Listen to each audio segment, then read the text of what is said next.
आवड मला ज्याची मी त्यालाच आणलं.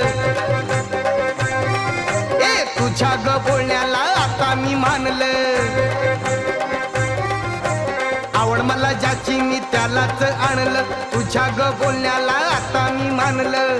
शेजारची ही काळी मैना लागली डोलायला, तवा लागली डोलायला. जवा नवीन पोपट हा लागला मिठ मिठ बोलायला. जवा नवीन